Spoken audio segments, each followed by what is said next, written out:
आओ श्रोता तुम्हें सुनाए महिमा लीला शाह की, सिंध देश के संत श्रोमणी बाबा बेपरवाह की। 28 मार्च को प्रातः स्मरणीय ब्रह्मनिष्ठ ब्रह्मलीन सद्गुरु श्री लीला शाह जी महाराज का अवतरण दिवस है, यानी जन्म दिवस। हमारे शास्त्रों में आता है कि महापुरुष और मुनियों का जन्म दिवस अवतरण दिवस के रूप में मनाया जाता है। इसीलिए स्वामी श्री लीला शाह जी महाराज का 28 मार्च को जन्म दिवस यानी अवतरण दिवस के रूप में मनाया जा रहा है। संक्षिप्त में महापुरुषों की जीवन गाथा सुनना आपके लिए वरदान साबित हो सकती है, क्योंकि हमारे जीवन को ये नई दिशा और गति देती है। इसलिए आइए हम आपको ले चलते हैं स्वामी श्री लीला शाह जी महाराज की संक्षिप्त जीवन गाथा की ओर। आओ श्रोता तुम्हें सुनाऊं महिमा लीला शाह की, सिंध देश के संत शिरोमणि बाबा बेपरवाह की। सन 1937 के 23 फल्गुन में सिंधु नदी के तट पर स्थित सिंध प्रदेश के हैदराबाद जिले में स्वामी श्री लीला शाह जी महाराज का जन्म हुआ, यानी प्राकट हुआ। पिता श्री टोपण दास जी, माता श्री हेमाबाई जी के घर जन्म लेकर पूरे कुल को धन्य कर दिया। बालकाल से ही उनकी विलक्षण बुद्धि थी। जब ध्यान और मौन में उनको बड़ा आनंद आता था। जब छोटे छोटे बच्चों के साथ वो नदी में नहाने के लिए जाते थे तो लीला राम जी घंटों घंटों अपनी श्वास को रोक कर नदी के अंदर बैठ जाते थे। बच्चे ये सबको देखकर आश्चर्य होते थे। जब उनसे बच्चे पूछा करते थे कि आप ऐसा कैसे कर लेते हैं, तो लीला राम जी बोला करते थे कि ये संयम की शक्ति है। 10 वर्ष की उम्र में उनके पिता का देहवास हो गया। 12 साल की उम्र में वो अपने बुआ के पुत्र लखूमल जी के साथ रहने लगे और उनके व्यापार में योगदान देने लगे। लखूमल ने एक बार 12 साल की उम्र में लीला राम जी को राशन खरीदने के लिए रुपए दिया और बोला कि तुम जाओ राशन खरीद कर लाओ।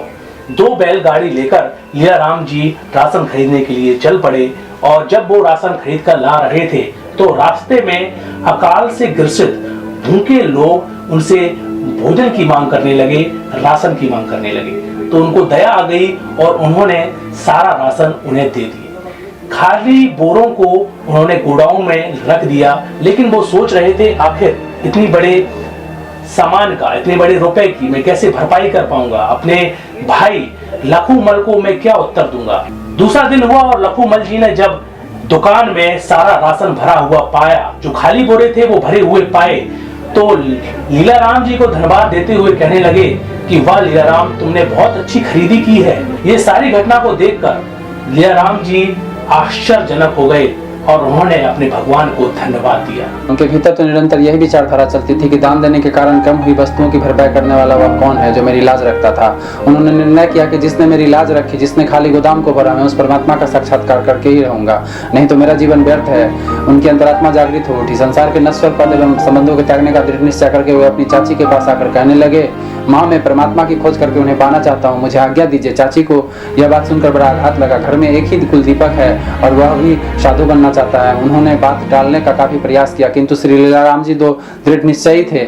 उनके मन पर चाची के रोने गिड़गिड़ाने का कोई प्रभाव ही नहीं पड़ा। परमात्मा की ओर लगन और लगन की गति को आगे बढ़ाने के लिए उन्होंने अपने चाची के घर को छोड़ दिया और वैरागी आगे की ओर बढ़ गए। चाची ने देखा कि कहीं लीला राम जी को वैराग्य दृढ़ न हो जाए और वो संसार से विरक्त न हो जाए, इसीलिए लीला राम जी को बांधना चाहा शादी के बंधन में। लेकिन हुआ उल्टा कि उन्हें शादी के मंडप में बैठाया तो गया, लेकिन लीला राम जी के हृदय में परमात्मा की बातें ही चल रही थी। उनको वो शब्द याद आ रहे थे कि छत्रपति शिवाजी के गुरु समर्थ रामदास जी के हृदय में भी ऐसा ही हुआ था कि वो मंडप से उठकर खड़े हो गए। समर्थ सावधान को सुनकर ऐसे ही लीला राम जी के हृदय में ये हुआ और वो मंडप से खड़े हो गए और उन्होंने दृढ़ निश्चय किया कि मैं आजीवन ब्रह्मचर्य का व्रत लूंगा और मैं उस परमात्मा को प्राप्त करके रहूंगा जो मेरे हृदय में बैठा हुआ है। फिर श्री लीला राम जी टंडो मुंह मदखान छोड़कर टंडो जान मुंह मदखान में आ गए।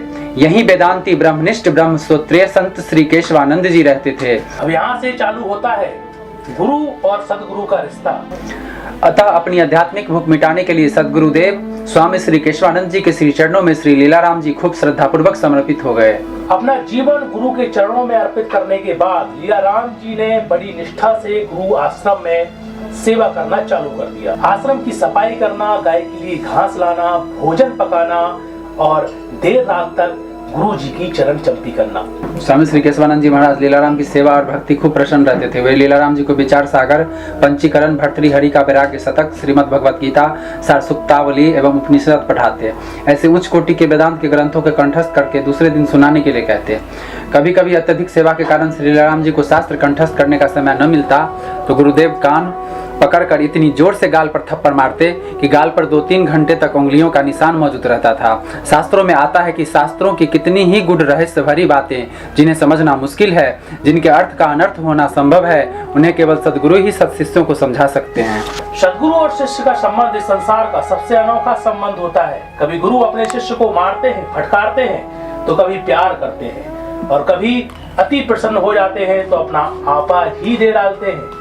आखिर श्री लीलाराम जी का तप और वैराग्य परिपक्व हुआ।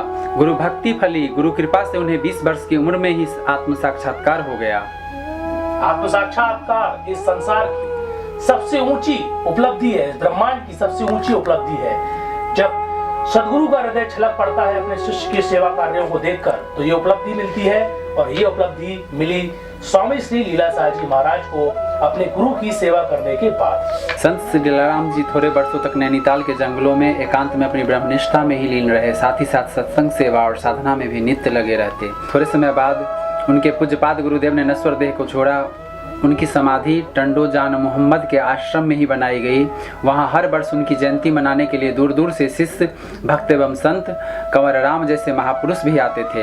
इन तमाम बातों में जो बात आती है सिंधु नदी की, ये पाकिस्तान के अंदर आती है समय, और पाकिस्तान में स्वामी केशवानंद जी भी हुए, निश्चल दास जी भी हुए, और लीलाशाह जी महाराज को भी दीक्षा वहीं पर मिली जो सिंधु नदी के नाम से जानी जाती है।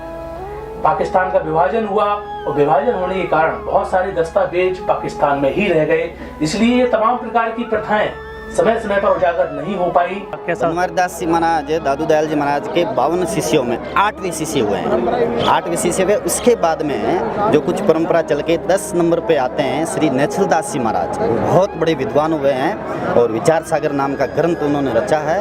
और उनके द्वारा जो वेदांत, जो वेदों का सार, वो ग्रंथ रचा, विचार सागर ग्रंथ। और उनके बहुत बड़े बड़े शिष्य हुए हैं जो भारतवर्ष में प्रचलित हैं। उस समय में देश के 2 बंटवारे नहीं थे, पाकिस्तान और भारतीय नहीं, एक भारतीय था। तो उस समय में जो है केशवानंद जी है और भी बड़े बड़े महापुरुष हुए। तो केशवानंद जी पाकिस्तान में बहुत बड़ा प्रचार किया धर्म का, वेदांत का। और उसके बाद में लीलाशाह जी महाराज भी जुड़े थे इस परंपरा से, और बहुत जो प्रचार हुआ देश विदेश में। स्वामी श्री लीलाशाह जी महाराज के जीवन में जो चमत्कार हुए, जीवन गाथा के जो प्रेरणा प्रसंग हैं, ये देखना, समझना और सीख लेना बहुत जरूरी है। कम आयु में बालकाल से चमत्कार घटना चालू हुए। जीवन में संयम, ब्रह्मचर्य का जो नियम धर्म अपनाया, और उस नियम धर्म के कारण बहुत सारे चमत्कार किए। नीम के पेड़ को चला दिया, गाड़ी को रुका दिया। और उन्हीं के शिष्य संत श्री आसाराम जी बापू हैं, जो आज हेलीकॉप्टर जैसे चमत्कार को कर देते हैं। लेकिन समझने वाले समझ जाते हैं, और जो नहीं समझ पाते वो आप समझ सकते हैं उन्हें क्या कहा जा सकता है। आइए, ये प्रेम प्रसंग, सच्चा सद्गुरु और शिष्य का नाता अटूट होता है। और ये परंपरा, दादू परंपरा संत आसाराम जी बापू की, ये दादू परंपरा, संत परंपरा। गली में श्री कृष्ण गौशाला, मेरे गुरुदेव भगवान वहां विराजते थे। मैं उनके चरणों में दर्शन सत्संग का लाभ लेता था। कोई दुखियारा आदमी ने प्रार्थना किया और मेरे गुरुदेव ने कहा, अच्छा, बोले दिखता नहीं है, आंखें ऐसी हो गई है रात को, और गरीब आदमी ऐसा है। उस अच्युत में विराजमान लीलाशाह प्रभु जी ने कह दिया कि जाओ, वो सामने आकड़े के पत्ते हैं ना, उसको तोड़ के उसका दूध डाल दो आंखों में, ठीक हो जाएगा। एसिड है, आप नहीं करना ऐसा। लेकिन मेरे अच्युत में रमण करने वाले अच्युत स्वरूप लीलाशाह प्रभु ने कह दिया। वो आदमी गया। आकड़े के पत्ते समझते हैं क्या बोलते हैं? आकड़े के पत्तों को, जो हनुमान जी को फूल चढ़ाए जाते हैं, जिस वृक्ष के, उसको आकड़ा बोलते हैं। गुजरात में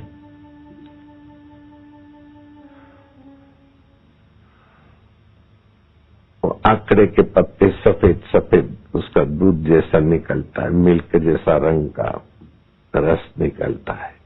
एसिड है, एसिड। जिल्लेडू जिल्लेडू जिल्लेडू समझते ना? जिल्लेडू जिल्लेडू का रस, जिल्लेडू का रस डाल दो।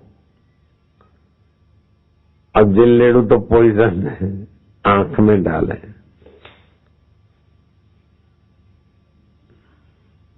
अच्छा दिखता है, बीमारी चली गई। दुकान वाले के पास गया, मिठाई लिया, जय साईं लीलाशाह, लो प्रसाद लो। तो बोले कैसा प्रसाद? बोले मेरी आंखें खराब थी तो जिलेडू का दूध डाल दिया, अभी ठीक हो गई। ये क्या है? अच्युत की अच्युत कृपा, नहीं तो और क्या है?